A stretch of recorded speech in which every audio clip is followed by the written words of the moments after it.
Welcome back. There's nothing quite like the smell of fresh coffee in the morning, and now new research is suggesting your daily brew may also be helping to minimise your dementia risk. Time for a second round. Here to explain is nutritionist and exercise scientist Amelia Phillips-Mills. Morning. Great for coffee lovers out there, especially if we love 2 or 3 a day. Or tea. What is the research saying? Yes, I am so happy to be bringing our coffee lovers and tea lovers good news today. And this new research is showing that actually between 2 to 3 cups of coffee per day, which is around 4 cups of tea per day, can actually lower our risk of dementia by 18%, which is amazing. And there's kind of 2 key mechanisms for why researchers think this is happening.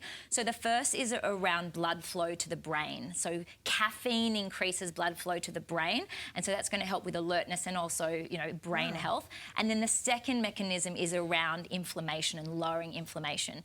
The tannins in tea and the coffee beans have antioxidants in it that lower inflammation levels. That's so interesting. Love this. So what if I were a 1 cup a day kind of gal, which I'm not, I'm 3, but if I were a 1 cup a day kind of gal, should I be increasing my intake? First of all, your 1 cup is probably the researcher's 2 cups, so no, don't increase. 1 to 3 cups of coffee and 2 to 4 cups of tea per day is absolutely fine. Don't increase it, and try to stop by 12 p.m, especially if you have sleep issues. Okay. All right. That's research from London suggests that 45% of dementia can be preventable with small lifestyle changes. Let's look at what those are.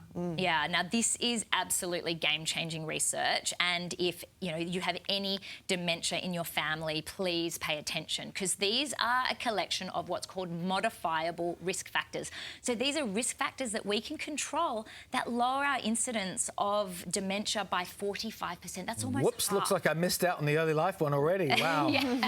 Too bad. Education. So there's a whole bunch of them there. There's about 14 of them. The new ones that are really, really interesting is around vision loss, so preventing vision loss or managing your vision loss as it increases, and cholesterol, particularly your LDL, so your low-density lipoprotein cholesterol. Keeping that cholesterol down is really important. We know a lot about smoking and drinking and things like that, but social isolation is an interesting one to pop up there. Yeah, absolutely. So loneliness, depression are 2 really big risk factors, and they can make a massive difference when it comes to our brain health. And that's because when we connect with others, our brains light up. Our brains are working really, really hard.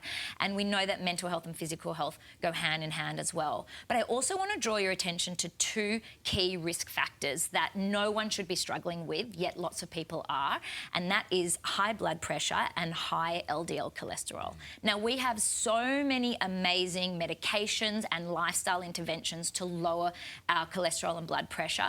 So if you have dementia in your family and you don't know what your cholesterol or blood pressure is, please go down to the chemist today, have a free blood pressure test.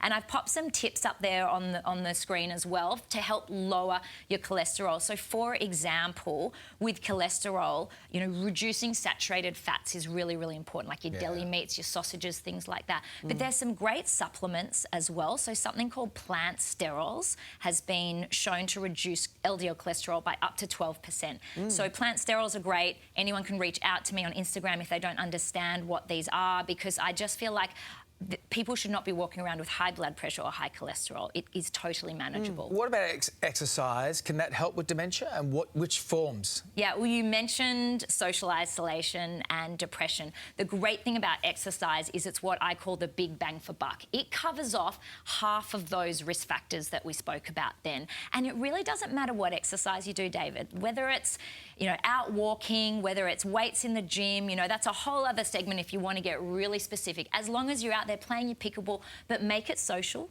make it enjoyable. Get out there, ideally get a little bit of sunshine, some sun, safe sun. Sunshine is fantastic as well. But exercise really, when it comes to dementia management, is super, super important. Great advice and great insight, Mills. Thanks for joining us this morning. We appreciate it.